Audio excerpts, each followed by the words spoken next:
Timing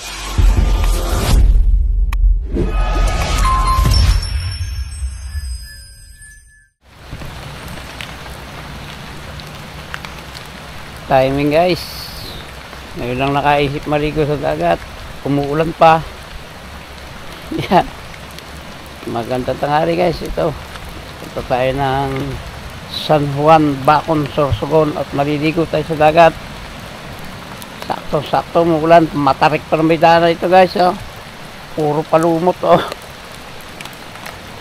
Maganda rito sa ilalim, sa baba, sa mismong dagat, pero yung daan ay inang, ayan, mamaya lalo ito guys pagka nagdire-diretso ang ulan, madulas ito.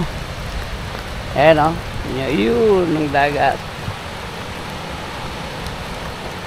Maliligo tayo nang umuulan, malalaki alon, high tide pala guys. Maglalakad muna tayo at baka tayo masubsob. Yun guys, tingnan nyo naman yung daat kung gaano katarik, walang stek.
Guys, nalutid na, uwi na kami, hindi na ako naligo guys at malamig, sa bahay na lang ako maliligo.